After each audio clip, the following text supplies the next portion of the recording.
No dia 26 de novembro de 2022, aconteceu, aqui na cidade do Rio de Janeiro, o Beat in Rio Byte Go Fintech.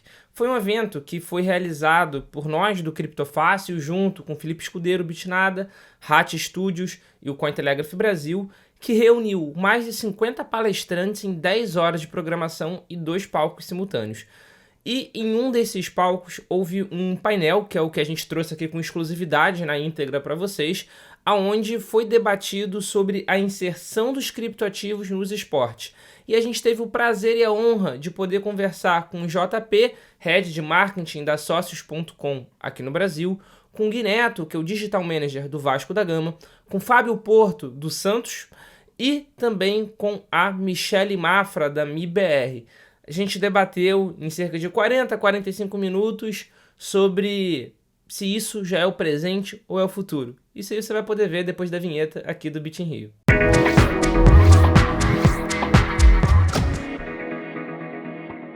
Então, gente, eu gostaria de agradecer a todo mundo na presença desse painel, agradecer a vocês por terem aceitado o convite. E antes, eu vou falar o nome de vocês para as pessoas e eu quero que vocês se apresentem um pouquinho. Pode ser? Então, Michele, por favor, Michele da MIBR da Bybit, ela está aqui representando a MIBR, então, por favor. Microfone 5. Então, vamos nessa. Bom, pessoal, prazer estar aqui com vocês hoje. Estou chegando aí da Califórnia para estar aqui nesse evento. Eu trabalho com a Bybit Exchange, né? Faço marketing, também desenvolvedora de negócios. Tive a grande oportunidade de trabalhar com esse pessoal aqui e com o time do MIBR no lançamento do token do MIBR, que foi maravilhoso. Também já estou no mundo de criptomoedas aí desde 2017, né? Faço também parte da fundação da Litecoin e estou aqui nessa jornada junto com vocês aí, desvendando o novo mundo, né? Ainda, microfone 5. E agora, aqui na minha esquerda, Gui Neto, do gigante da colina, do maior de todos, Vasco da Gama. Bom dia, pessoal. Meu nome é Guilherme Neto, eu trabalho lá no Vasco da Gama há em torno de 4 anos, mas já estou nessa estrada do marketing digital, tudo que é relacionado ao digital há 13 anos. Para a gente lá no Vasco tem sido bem bacana essa experiência de se inserir no mercado de criptoativos. Como a maioria também estou aprendendo, acho que a gente vai ter uma boa oportunidade de bater um papo bem legal aqui, que só tem fera. Então, vamos que vamos. Maravilha. Agora, então, Fábio Porto.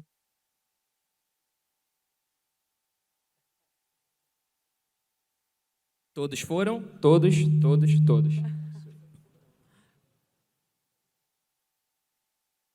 Então, agora ali, na extrema-direita, que nem futebol, né? Aqui é a extrema-direita, na lateral direita, o Fábio Porto dos Santos, por favor. Bom dia aí todo mundo. Agradecer a presença. Eu sou Fábio Porto, eu trabalho com marketing esportivo há aproximadamente 12 anos. Eu acho que eu comentei com eles antes, acho que de todos os seres vivos desse lugar, eu sou o afegão médio no entendimento de cripto, vamos assim dizer. No Santos, eu sou head de produto e dentre as minhas 6 verticais, uma delas é inovação. E a gente recentemente, há 1 ano, fechou um acordo inédito no Brasil com a Binance, que é a maior exchange do mundo, todo mundo conhece, e onde foi listado o nosso fan token, que hoje é o mais movimentado fan token de esportes do mundo. Então, vim aqui contar um pouquinho dessa história do peixão, graças ao nosso advisor Bitnada, não sei se vocês conhecem, é santista fanático, então ele também ajudou a gente nesse processo aí. Inclusive, na montagem ontem, ele estava com bermuda do Santos por aí. Falei, pô, cara, tá errado já. No Rio de Janeiro é a bermuda do Vasco. Em Santos, você usa a bermuda do Santos. E na extrema esquerda, nosso querido JP, Head de Marketing da Sortes.com, que é uma empresa que está por trás de diversos fan tokens, inclusive da MIBR, inclusive do Vasco. Então... Aí foi. Bom, primeiramente, bom dia a todos. Agradecer o convite para poder dividir aqui esse painel com essas feras. Sou João Pedro Novochadlo, assim como a Michele, cheguei recentemente da Califórnia, onde eu faço meu mestrado para poder participar do evento. Então, eu já trabalhei com esporte há um tempo atrás, eu fui diretor de inovação e marketing no Atlético Paranaense, e hoje tenho a felicidade de poder conciliar coisas que eu amo, que é a tecnologia, é o marketing e é também o esporte. Sou head de marketing da Sócios.com. A Sócio.com é uma plataforma de engajamento de fãs, onde por meio de fan tokens a gente proporciona acesso a experiências, acesso a ativações, acesso a atletas, enfim, uma série de coisas. Então, realmente estar aqui dividindo esse palco é um grande prazer e eu tenho certeza que o papo aqui vai ser muito bom. Então, para começar, já vou direto no Fábio. Fábio, no esporte de uma forma geral, muitas vezes a tecnologia ela não foi muito abordada, né? Muitas vezes as diretorias vinham até com uma certa reticência, né? Coisas novas. Nos esportes é mais fácil a adoção de tecnologia porque um videogame, de uma forma de dizer, já é algo tecnológico. Como você vê esse crescimento da adoção de cripto e outras tecnologias, principalmente nos clubes de futebol, que são grandes empresas aqui no Brasil, né? Que movimentam milhões todos os anos? Olha, eu vejo um movimento não só de cripto, né? Acho que o esporte, o futebol, ele gera muito engajamento, ele tem uma base consolidada de usuário. E eu vejo algumas ondas recentes de investimento de pessoas que querem essa base de dados, vamos assim dizer, né?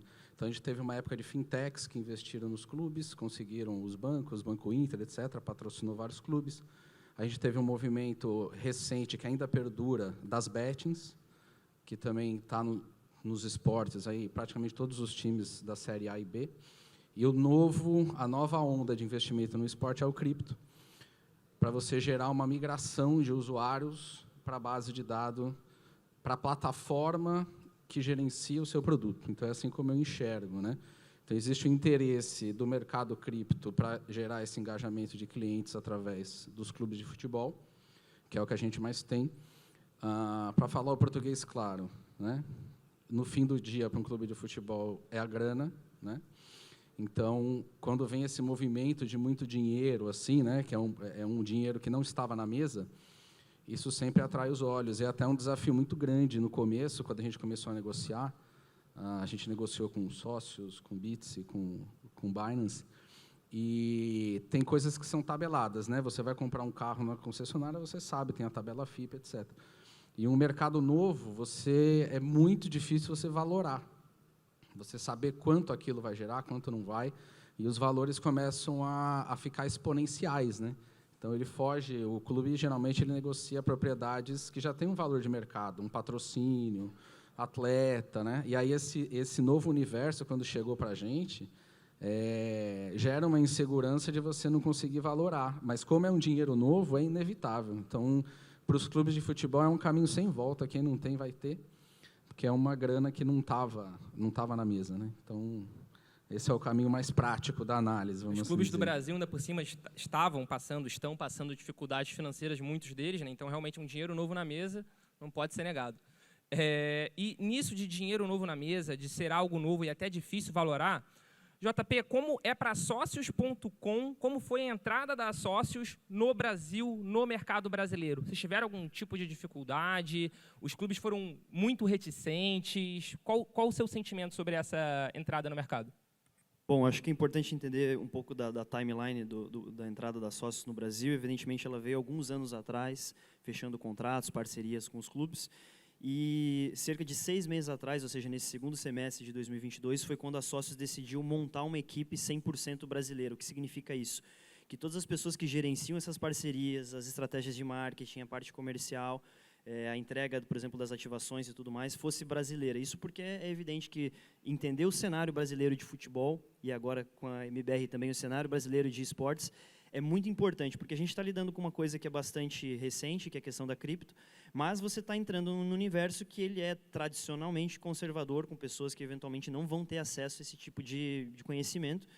Então, quando você chega querendo falar de fan tokens, por exemplo, o próprio nome fan token não é uma coisa muito sonora, que não soa bem no ouvido de uma pessoa. Aí depois você fala de, sei lá, fan rewards, criptoativos e tudo mais. Então, a gente, como uma equipe brasileira, assim, com um squad brasileiro de trabalho, a gente pega todo esse contexto de cripto, Web3, que é uma coisa um pouco mais complexa e nova, e tenta simplificar realmente para a gente conseguir entregar para os clubes e, consequentemente, para os seus fãs, para os seus torcedores, uma coisa mais palpável. Então, olhando para essa timeline, quando a gente fala, por exemplo, de o clube ser um pouco mais resistente, claro que vai de clube para clube. A gente ainda, por se lidar com futebol e esportes, mas principalmente futebol, a gente acaba sendo refém, entre aspas, da bola, ou seja, se o time não performa, evidentemente a gente tem muita dificuldade de fazer, mas não é só a gente. Qualquer ação de marketing, o Gui pode falar assim, qualquer coisa que você vai lançar uma camisa, vai lançar um produto, uma experiência, se teu time não está performando bem, vai ter uma resistência da torcida, e como foi mencionado ali pelo Fábio, a questão acaba sendo dinheiro, então entender essa dinâmica do futebol brasileiro, que tem altos e baixos, e você ter pessoas falando em português em reuniões, pessoas que trabalharam com futebol, eu trabalhei com futebol, as pessoas que gerenciam essas parcerias com os clubes também trabalharam com futebol. Então, por exemplo, quando surgiu uma ideia, vamos pegar lá, sei lá, vamos pegar o Hulk e levar o Hulk para dar um rolê de bicicleta na praça. Não existe isso, porque quando você entende a dinâmica do futebol, é muito difícil, são muitas pessoas que têm que falar sim para você tirar um jogador, às vezes, de um centro de treinamento e fazer uma experiência como essa. Então, quando surgem essas ideias e a gente já leva para os clubes, é um olhar de que a gente já sabe quais são as dificuldades dentro do clube, quais são os entraves que eventualmente vai ter, e também do outro lado, né, o que é interessante para o torcedor, o que o fã está interessado em ver, o que ele quer acessar. Não só as experiências, mas também, eventualmente, você ter os fan tokens e poder ter uma participação, por exemplo, para votar num design de uma abraçadeira de capitão, frase de vestiário e tudo mais. Então, eu digo para você que passa muito por isso. O entendimento nosso dessa dinâmica do futebol ajuda muito. Perfeito. Essa barreira é muito menor, né, nos esportes, né? Como você vê a entrada da MIBR, que é uma equipe tradicionalíssima, dentro da parte de fan token? Teve alguma resistência ou, de fato, foi mais suave? Foi aquela curva de adoção mais simplificada? Não, com certeza, eu acho que foi mais suave, né? Os gamers já estão bem expostos aí a essa economia digital, e então foi uma coisa que é natural, e eu acho que a gente está expandindo muito nesse sentido. E o que a ideia de uma fan token realmente traz é um empoderamento para o fã, né? Você poder fazer parte de uma comunidade exclusiva e, de repente, ter experiências que outras pessoas não têm, né? Então, no nosso caso, eu acho que no mundo de gamers a gente tem bastante pessoas que gostariam de fazer parte desse grupo exclusivo de pessoas. Tem pessoas que já têm uma gamificação, né, da própria experiência dentro dos aplicativos aí da Sócios, da Chilis, e é isso que a gente está vendo, é que o fã que manda, né, e o fã está buscando ter experiências novas. Eu acho que a gente tem, hoje em dia, com a globalização, né, não basta só ir no estádio, hoje em dia o fã quer fazer parte, ele quer fazer parte das escolhas, ele quer fazer parte desse movimento, e a fan token está aí para abrir uma nova oportunidade, né, do fã participar mesmo e fazer parte do seu time, seja ele um time de futebol, ou seja ele um time de esportes, ou, de repente, um time de vôlei mais tarde, né? Então, eu acho que essa indústria tende a crescer, e ela está crescendo por uma demanda que vem do próprio fã, do próprio torcedor, que quer participar e quer fazer parte. Atualmente já tem até equipe de Fórmula 1, né, que tem fan token, né? Mas a gente está falando de fan token, mas não existe só o fan token. O Vasco, por exemplo, ele tem algumas iniciativas já de NFT, inclusive com venda de ingresso NFT, né? Na entrada do museu, o ticket sem NFT, tem um fan token, tem um mecanismo de solidariedade. Qual dessas iniciativas, Gui, você acha que foi mais difícil para o torcedor conseguir entender e comprar? Porque, que nem o JP falou, muitas vezes é um público conservador, tecnologicamente falando, né? Então, qual dessas iniciativas, fan token, mecanismo de solidariedade, NFT, qual dessas você sentiu mais dificuldade de implantar dentro do Vasco, por exemplo? Cara, o Vasco ele sempre tentou ser pioneiro, né? Em tudo que ele faz, ele sempre tenta se envolver, sempre tenta ser pioneiro, mas, por incrível que pareça, nessa onda de tecnologia, questão de cripto, tem até um fato que provavelmente o Joãozinho não saiba, a Sócios conversou comigo em 2018. Então, assim, a gente já sabia bastante desse movimento que estava chegando, mas, ao mesmo tempo, a gente precisava ter uma maturidade digital melhor.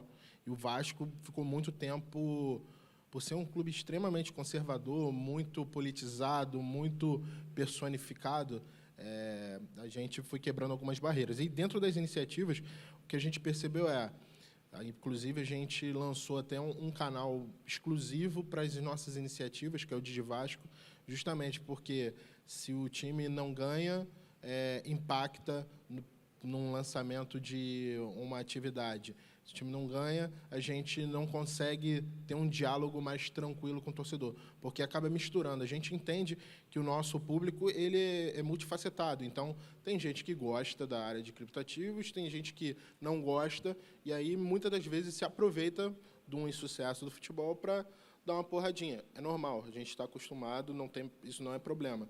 Mas a gente entende que isso acaba contaminando. Então, a gente, antes de se inserir, a gente estudou todas as iniciativas, algumas, por exemplo, como o Paulo falou, relacionadas a NFT.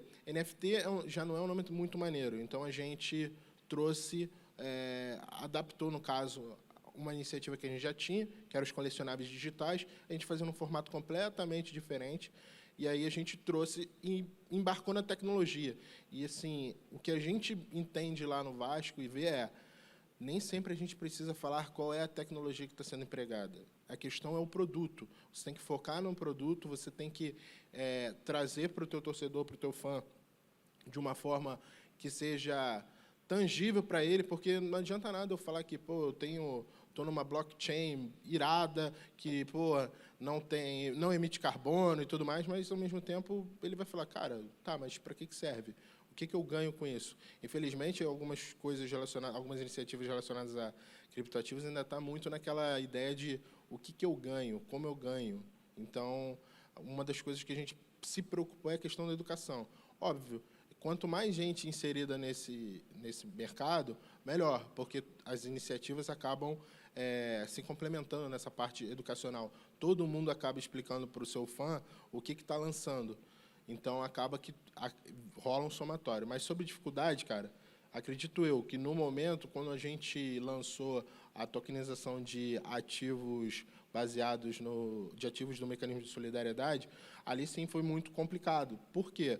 Porque, ao mesmo tempo que você está lançando uma inovação, foi pioneira no mundo, o teu fã ele vai lá, investe, e se ele não entende muito bem que aquilo ali, na teoria, como se fosse um investimento a médio e longo prazo, ele se frustra. Então, esse foi o produto que, hoje, com uma tranquilidade, eu conversaria com a galera e falaria, cara, talvez não seja interessante a gente lançar. Por quê? Porque o fã não estava preparado para esse tipo de coisa. Porque a gente sabe que o fã, querendo ou não, a gente tem diversas outras iniciativas, e você traz mais uma, e ele acaba se frustrando com ela. Então, acho que foi a que a gente teve mais dificuldade, foi a tokenização dos ativos. E acabou sendo a primeira, né? E acabou sendo a primeira. E aí a gente vem numa evolução. Como a gente gosta muito de falar lá no Vasco, cara, esse ano de 2022 foi maravilhoso para a gente. Por quê? Porque a gente encarou como teste, o aprendizado, a gente sabe que nada está escrito em pedra, uma iniciativa que foi sucesso num semestre, no outro ela já pode não fazer muito mais sentido. Então, isso internamente deixou a gente bastante tranquilo, que foi essa premissa na nossa estratégia que a gente definiu para o ano de ser com teste, não ter compromisso, não assinar compromissos longos. Então, assim, isso facilita muito, porque a gente, beleza, vamos tirar o ano de 2022 para entender fornecedores, processos.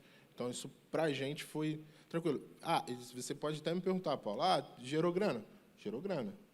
Entendeu? Então, assim, só que as expectativas sobre esse dinheiro novo, a gente vê muita coisa aí sobre os NFTs valendo milhões, óbvio, agora já derreteu, já modificou completamente, mas para a pessoa que não tem o conhecimento, e dentro dos clubes de futebol, como o João e o Fábio falaram, é extremamente conservador. É muito difícil você chegar e convencer, emplacar, você fazer um pitch de uma iniciativa para a diretoria e emplacar de cara.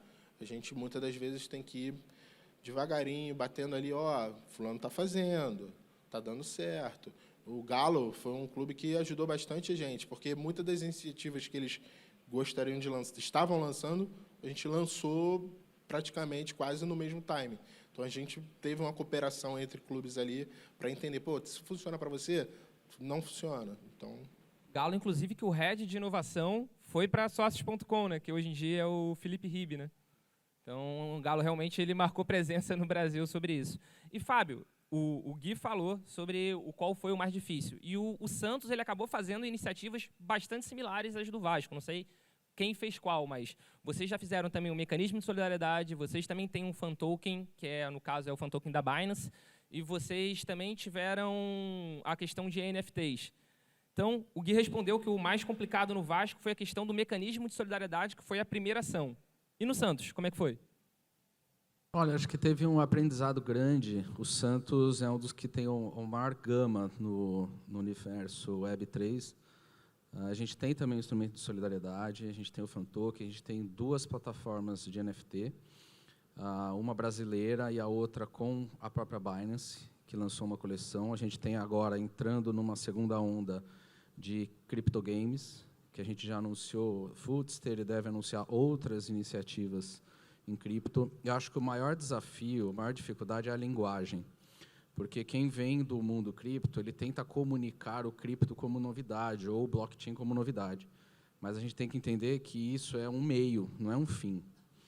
O torcedor ele não está comprando a plataforma. Então, eu acho que a dificuldade é a gente entender o que ele está comprando. Então, ele não está comprando um token de instrumento de solidariedade, ele está comprando uma participação numa venda futura de um atleta. Então, você tem que trazer a linguagem para um paralelo de realidade. Acho que a dificuldade no mercado e nos clubes foi começar a comunicar muito a questão da tecnologia, da plataforma, e isso acabou confundindo o entendimento do torcedor. Então, hoje, a gente está cada vez mais facilitando a comunicação. Então, não é NFT, é um colecionável. Não é um token, é um fan engagement, né? Então, a dificuldade também teve uma dificuldade interna do próprio clube, teve uma hora que a gente parou para entender assim, o que é cada coisa, porque todo mundo vinha falar de blockchain, de Web3, mas isso é como um HTTP, é uma plataforma. E a gente falou, não, espera aí, nem tudo é... Né? Agora, o mercado começou a se localizar. Tá, esse projeto é fan engagement, esse projeto é colecionável, esse projeto é fantasy football, esse projeto é não sei o quê. E a gente começou a conseguir colocar essas caixinhas, né, cada coisa na sua caixinha, para comunicar esse fim. E o desafio que eu coloco até é que a gente tem ainda, eu vejo, um Web3 entregando benefícios offline. E eu costumo dizer que, assim como o Gui falou, quando a bola não entra, dificulta, mas no futebol eu tenho a teoria que qualquer projeto tem que ser viável independente do time. Se o time estiver bem, ele potencializa. Mas se um projeto depender da performance do time para fazer sucesso, ele não é suficientemente bom, né? Então, a questão desse mundo do cripto, eu vejo assim também, né? Às vezes, para o produto ser bom, ele tem que ser bom por si. Porque se você... Aí é uma crítica que eu faço interna, né? Se a gente agrega diversas experiências, no final do dia, o que ele está comprando não é o token, nem o NFT, é a experiência. Será que se eu vender essa experiência numa plataforma, no marketplace de experiências, eu venderia igual? Opa, venderia. Então, não é o valor do NFT, é o valor da experiência. Então, a gente vê uma gama muito grande de traders de token fora do Brasil, que ainda está no campo especulativo da coisa, né? De tentar ganhar dinheiro e tal, porque é um outro perfil. Como que eu vejo? A gente precisa criar um ambiente Web3 dos clubes para ter entregas Web3. Porque o meu token holder, que está na Turquia ou que está na Itália, os benefícios que eu dou para ele, muitas vezes o topo da pirâmide, que é o que todo torcedor quer ter acesso ao jogador, quer ter acesso ao jogo, para um cara de fora isso é muito limitado. E esse inventário de benefícios que o clube tem para entregar é muito difícil, porque tem várias parcerias, vários projetos, e você, às vezes, não consegue entregar o jogador, entregar a coisa legal para todos os projetos. Então, você acaba tendo um volume baixo de experiências legais para quem está fora. Então, eu vejo para esse projeto o próximo desafio, que é o metaverso, que é a próxima onda que está entrando no futebol, ele também está sendo comunicado como plataforma, tentando comunicar, é um projeto de metaverso. E eu comecei a entender que a gente deve anunciar algum muito em breve. E é uma gamificação. Se eu comunicar como um metaverso, vai embaralhar mais ainda. Então, assim, é um game. A gente vai comunicar como uma gamificação da realidade do clube. Então, eu acho que, quando a gente cria, como o cripto ele é visto como um mundo paralelo, né, tanto financeiro, etc., a gente tem que entregar um layer paralelo de benefícios online para ser entregue um produto Web3 com entregas Web3. Porque a gente ainda tem as entregas, as experiências, concorrendo com todos os outros projetos dos clubes, com o projeto de sócio-torcedor.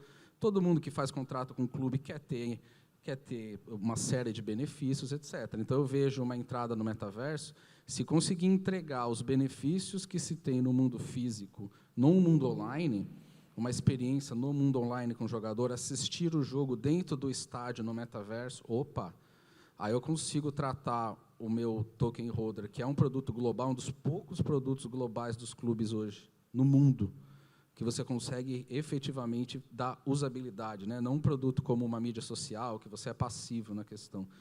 Então, eu acho que o próximo desafio é esse, e o maior desafio, voltando à sua pergunta, eu acho que é mais uma questão de linguagem, de como o clube se comunica com o seu torcedor. Pegando o gancho que você falou agora, que muitas vezes a entrega é offline. Como isso funciona na MBR? Porque não tem muito o offline, né? Como funciona? Olha, a entrega ela é de diversas formas, né? Ela é dentro do aplicativo da Tiles, no caso, e as pessoas vão lá para buscar essas experiências que estão sendo ainda desenvolvidas de acordo com o que o fã quer.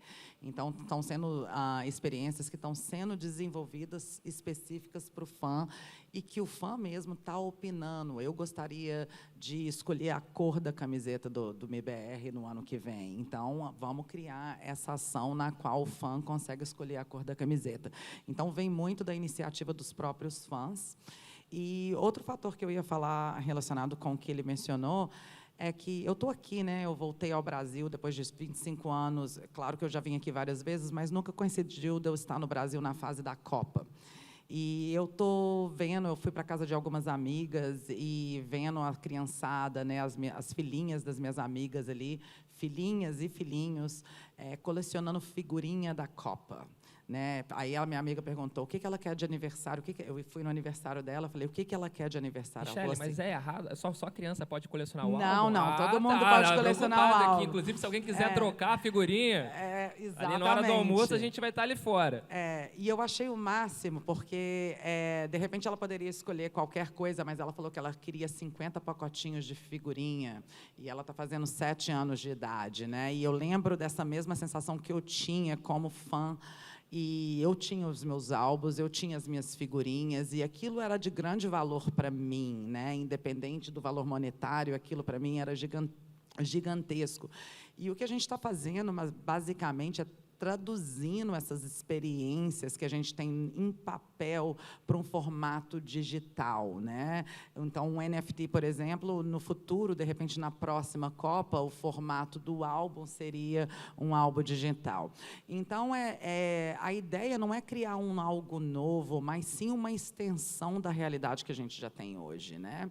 Então, a gente criando essas experiências que são naturais, que já vêm diretamente do fã, a gente está chegando em algum lugar que é ainda mais incrível, porque essa experiência ela vai estar registrada numa história, né? Que é a história que fica marcada dentro de uma blockchain. Você vai fazer parte de um código e o seu álbum nunca vai desaparecer, né? Então, é uma tecnologia muito poderosa e hoje a gente ainda não consegue desvendar todas as possibilidades dessa economia, né? O fato de você poder fazer um contrato inteligente, uma vez que você vende uma arte, toda vez que ela revender no mercado secundário, terciário, você poder ter uma comissão embutida ali, sem precisar de terceiros, né?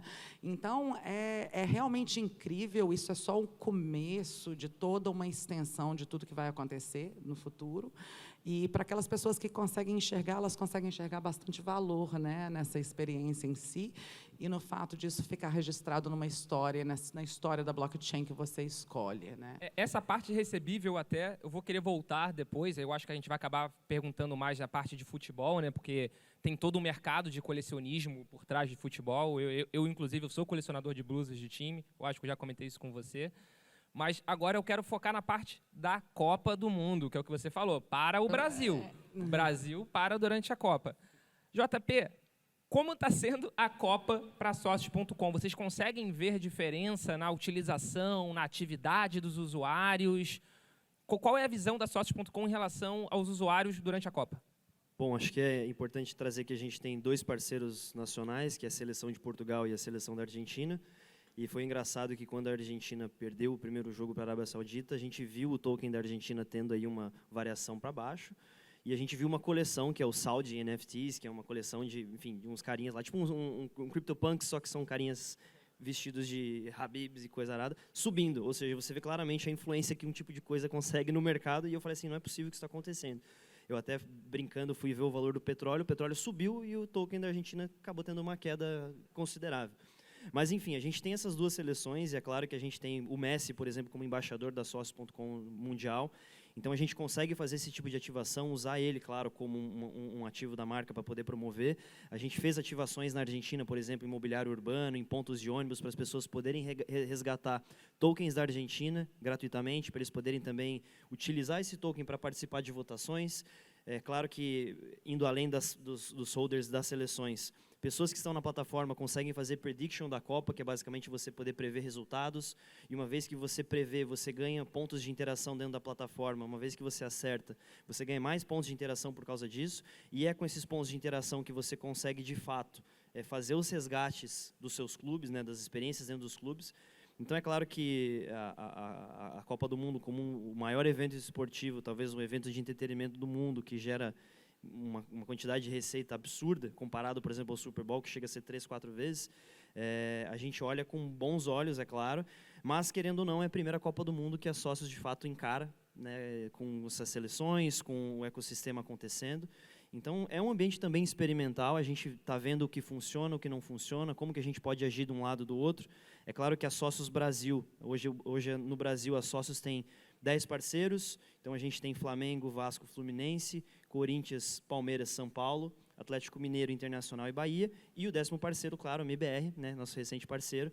Então, a gente não tem a seleção brasileira, então a gente não consegue ativar diretamente a seleção brasileira, mas a gente fica lá no Twitter engajando, vamos Brasil, eventualmente tem um ex-atleta de algum desses times que a gente também ativa e tudo mais. E, querendo ou não, o engajamento nas redes sociais, independente de ser diretamente ou não, por meio de fan tokens ou criptoativos ou NFTs, é sempre bom para a gente, porque a gente acaba construindo essa relação com a nossa audiência de médio e longo prazo. Então, eventualmente, as pessoas que acabam acessando um post da Sócios, mandando lá, agora é Hexa, no futuro, eventualmente, eles falam assim, pô, mas eles também têm fan tokens, o que é isso? Eles vão se interessar. Então, para nós está sendo uma experimentação muito boa, está sendo legal ver como as coisas estão acontecendo. E, como eu mencionei, a gente tem a seleção de Portugal, a gente tem a seleção da Argentina, os fãs estão podendo resgatar camisas de ambas as seleções. Eu confesso que, como a gente não gerencia, o Sócios Brasil não gerencia a parceria com essas entidades, eu não sei o que vem por aí, então eu não consigo nem compartilhar o que vai ter de legal, mas eu tenho certeza que as equipes responsáveis estão pensando em fazer coisas legais. Assim como a gente faz com os times de futebol aqui no Brasil, a gente já fez muita coisa legal com os clubes, e você me perguntou até anteriormente a questão de resistência. Isso varia de clube para clube. Quando a gente tem um Guineto, por exemplo, as coisas ficam muito mais fáceis e fluidas, mas isso não significa que as coisas não são fluidas também com os outros clubes. É realmente a gente entender quais os caminhos e quais são os ativos que a gente consegue pegar ali de dentro e, de fato, conseguir aproveitar da melhor forma, não só para o clube poder ter o resultado, mas para sócios também poder ter o resultado, mas principalmente lá na ponta, que é para isso que a gente existe, o fã poder se sentir parte daquilo dentro das votações, dentro das experiências. E, assim, não é só futebol, a gente tem MBR nos esportes. Você mencionou na Fórmula 1, a gente tem Sauber, a gente tem Aston Martin, a gente tem UFC, a gente agora, ano que vem, vai entrar nos Estados Unidos com NBA, NFL, MLS, Copa Davis de tênis. Então, assim, a gente tem vários outros ecossistemas onde a gente também consegue atuar e promover essa mesma coisa. A gente fala de CRM, né? Aqui a gente está falando de FRM, né? Que é o Fan Relationship Management. Como você gerencia esse seu relacionamento com o fã. Você pode usar os criptoativos, e o que o Fábio falou é verdade, você pode usar várias coisas para gerenciar essa relação, não necessariamente só o Web3, você pode também fazer uma coisa no presencial, você pode fazer um clube de um sócio-torcedor, mas é claro que para quem quiser desbravar esse outro universo e começar a experimentar E é importante para nós iniciativas como a do Vasco, do Santos, que vão tomando pioneirismo e falando assim, gente, a gente vai testar, e agora falando de um lado de quem já trabalhou num clube de futebol, onde o Atlético por muitas vezes foi muito pioneiro, mas em outras não foi tanto. É bom ver cada clube cortando o mato alto onde consegue. Então um clube vai por aqui, outro vai por ali, e a competição fica dentro de campo. E a gente deixa para fora de campo toda a colaboratividade, um experimentando e falando para o outro o que funciona e o que não funciona. Então está sendo bem interessante isso tudo. Legal. E tem algum similar para a MBR da Copa do Mundo? Porque, por exemplo, seleção, ele falou, Portugal ganhou, token subiu, Argentina perdeu, token caiu. Tem gente que faz muita relação também com token de time. Quando o Messi, ele foi anunciado que ele não renovaria com o Barcelona e estava com a especulação do Paris Saint-Germain, o token do Paris Saint-Germain disparou 300% porque sim. Para a MBR, tem algum similar a esses acontecimentos? Só deixa eu complementar uma coisa que eu falei de subir o token, descer o token, né? Acho que é importante entender também a razão do token existir, que de fato são as experiências. Então, assim, para nós, se a gente vê que o token cai ou ele sobe, é importante fazer uma leitura analítica. Quem é esse cara que está devolvendo o token? Ele é o fã ou é o cara especulador? Se for o especulador, tá tudo bem, porque a nossa plataforma é de engajamento de fãs e eu quero que quanto mais fãs entrem, melhor, porque é isso que vai trazer valor para o produto. É o que o próprio Fábio falou, né? Que ele acha que ainda tem uma parte muito de especulação, né, no meio. Não, mas pode falar, Michele, sobre a parte do paralelo da MBR. No MBR é bem recente, né? O lançamento da token aconteceu, vamos pôr aí, uns 2, 3 meses atrás. Então, a gente ainda não teve essa experiência aí de sentir o mercado, igual vocês já tiveram a oportunidade de sentir. Infelizmente, o MBR não classificou para o Major, né? E foi aí que a gente sentiu uma pequena queda no valor. Mas, independente da queda no valor, a gente sabe que a pessoa que está comprando o token por amor, né, ao time, que realmente está ali dentro para viver uma experiência exclusiva dentro do time do MBR, essa experiência não modifica, né? O valor da token caiu, mas a experiência que você vai ter com o que você comprou é o mesmo, né? Você só vai ter que esperar ou aguardar um pouquinho, mas, no fundo, muita gente que comprou o token não comprou para revender, eles compraram para viver uma experiência única dentro do aplicativo e participar. Então, para eles, não perdeu valor nenhum, porque o valor é o mesmo, a experiência que eles vão utilizar daqui para frente com os tokens que eles adquiriram é a mesma. Então, independente do mercado, quem é fã e tem um fan token, eles estão interessados na utilidade mesmo. Na interação, né? Na interação. Poder participar da associação. Participando. Então, a participação é a mesma. Perfeito. O token caiu de preço, não vai diminuir o número de atividades que eles vão participar, pelo contrário, né? Vai ter mais atividades que vão ser ativadas ali. Então, você entrar por razões na qual o seu coração está mandando, aí é perfeito, aí não tem problema. Vai dar uma baixadinha, uma aumentadinha, mas você não está vendendo, porque você está ali por causa da experiência. Isso é muito torcedor de clube, né? E isso, falando em torcida de clube, futebol é grande paixão nacional, onde as pessoas são, de fato, fanáticas, né, pelos clubes, vira realmente quase que uma religião. O Vasco, inclusive, é a minha. Mas falando agora da parte de NFT para o clube, envolvendo o fanatismo dos torcedores. O fanatismo ele gera muito uma questão de colecionar. As pessoas gostam de colecionar, seja blusas, camisetas especiais ou ingressos. Essa parte dos colecionáveis, né, que nem você falou, que são os NFTs, vocês enxergam isso como uma possibilidade de renda futura, especialmente por causa da questão dos royalties das negociações do NFT? Como o Santos enxerga isso hoje? Eu acho que ele está bem no período dessa análise de mercado para entender o que isso vai ser. Tinha uma expectativa muito grande no começo. Teve, acho que uma bolha com os Sad Monkeys, né? Que foi o grande case, e todo mundo depois achou que seria o Sad Monkeys. E só existia um Sad Monkeys. E aí eu acho que esse mercado começou a se estabilizar. Essa quebra da FTX, o derretimento de NFT, eu acho que foi ruim, mas vai ajudar a gente a ter uma noção real desse tamanho, né? A gente fez uma iniciativa com uma plataforma local de NFT e eu via no começo o NFT como uma das partes do storytelling. Então, por exemplo, no Santos, que tem hoje a campanha do Santos é Santos do Mundo. Então, o Santos faz viagens ao redor do mundo recontando as grandes histórias. Então, uma dessas recontadas, vamos dizer, foi no lançamento do primeiro uniforme em Lisboa, que era recontando 60 anos do primeiro título mundial, que foi contra o Benfica na Luz. E a gente levou os 5 token holders para lá, para viver essa experiência junto. Foi a época que o token mais aumentou. E, em paralelo, a gente lançou uma coleção de NFTs em outra plataforma com coisas que remetiam a isso. Então, o ingresso do Mundial, a taça do Mundial, várias coisas daquele primeiro Mundial. E a gente tinha muita esperança nesse produto, que a gente falou, e era um produto 3D, num formato negocial diferente da Binance, que é mais 2D, né, que é um produto mais flat, vamos dizer. E acabou não dando certo. Ele não decolou do jeito que a gente achava, né? Mesmo a gente entendendo que a gente fez um roadmap certinho do que aconteceria, mas acho que serviu muito para a gente entender a importância da plataforma, a força e a robustez da plataforma em que está mintado, da plataforma em que ele está listado, da plataforma em que ele é negociado. Como é um produto global, como é um produto com essa questão especulativa, até que as pessoas negociam globalmente, às vezes uma coisa local, isso é uma conclusão minha, né? Pode ser que eu esteja errado, ele acaba não atraindo tanto os olhos para isso, mesmo que tenha a porcentagem do torcedor que vai colecionar pela história por trás. Mas eu acho que o mercado ainda não está 100% nessa fase. Ele ainda tem uma fase especulativa de pessoas que acham que vão comprar o NFT. Vai valorizar da noite para o dia. Independente do time que ele torce. Eu acho que Entendi. tem uma galera ainda que... E tem até robôs que fazem isso, né? Depois que eu descobri, que eu fiquei assustado. Falei, meu Deus, tem robôs que compram e vendem automaticamente em algumas plataformas, né? É uma questão especulativa mesmo. Então, acho que o NFT ele não tem que ser encarado como uma fonte direta de receita. Eu encaro como uma plataforma de storytelling dentro do seu conceito De todo o outro, o de resto do campanha ecossistema. para o ano. Se você Perfeito. colocar tudo nas costas, você pode se arrepender depois. Perfeito. E o Vasco? O Vasco fez o mesmo tipo de iniciativa, né, lançando colecionável. Eu acho que, inclusive, foi o mesmo parceiro que rodou dos dois.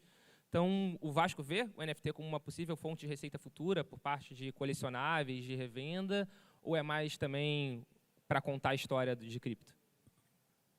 Lá no Vasco a gente tem testado até nos formatos colecionáveis a gente vem fazendo bons testes.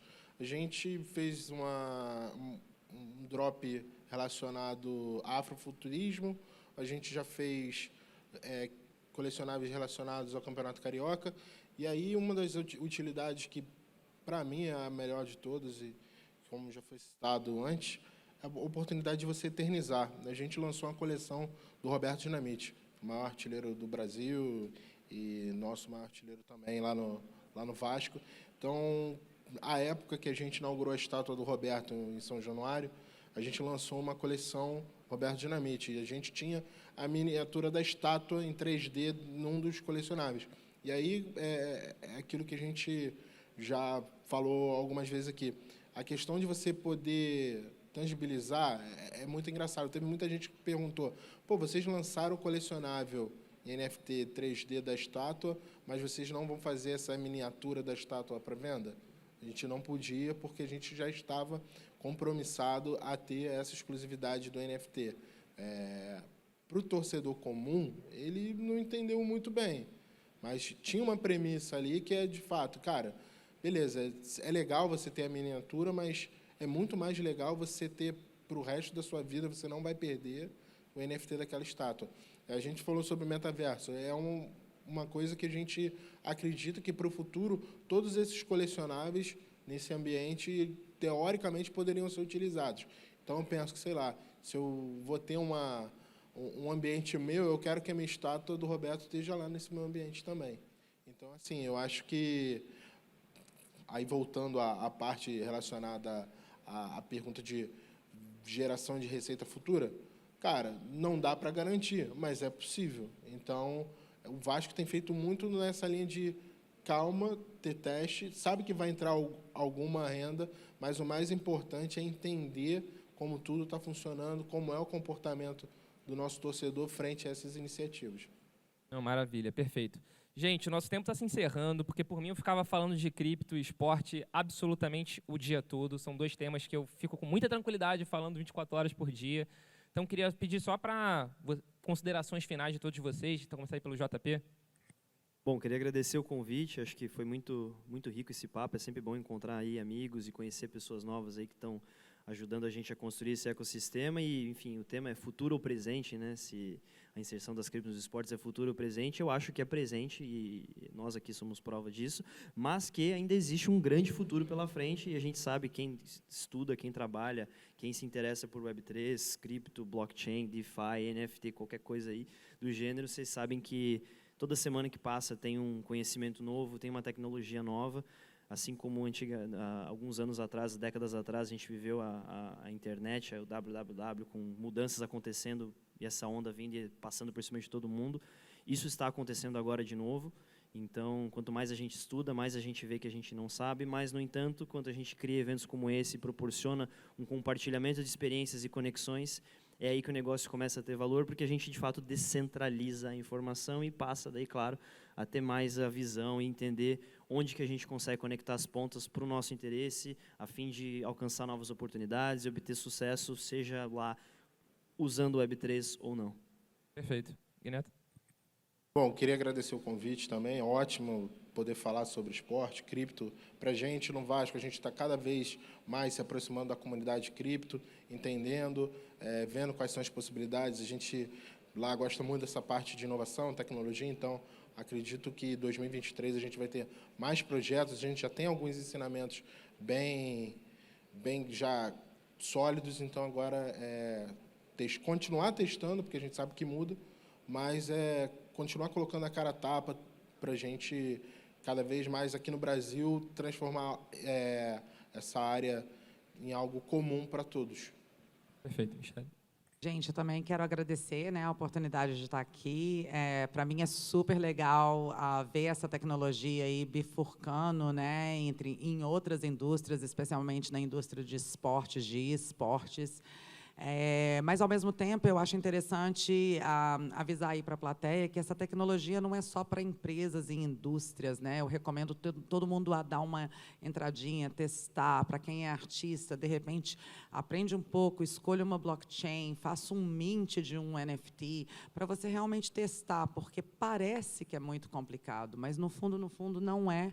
A usabilidade ainda não está completa, mas é algo que qualquer pessoa consegue absorver. Eu sou mãe, eu sou ocupada, eu nunca imaginei que eu entraria nesse mundo de tecnologia, mas às vezes eu tenho dificuldade de colocar o volume aumentar o volume no meu celular e eu consigo mintar um NFT. Então, vai devagarzinho, mas vai testando, porque vale a pena entrar nesse mundo novo. Perfeito, Fábio. Bom, eu queria agradecer o convite, parabenizar a TwoGo e o Bitnada pela organização do evento, algo que me surpreendeu, assim, né, o tamanho que tomou, e parabenizar cada um que está aqui, porque eu sei que quem está aqui acredita nesse mercado. É algo que é um futuro que não tem volta. Então, para todo mundo continuar aí nessa luta, nessa batalha, porque desdenhavam antes da internet e quer queira, quer não, esse é o futuro. Então, cada um que está aqui também está ajudando a construir esse futuro aí. Então, só agradecer e parabenizar. Perfeito, gente. Muito obrigado. Muito obrigada.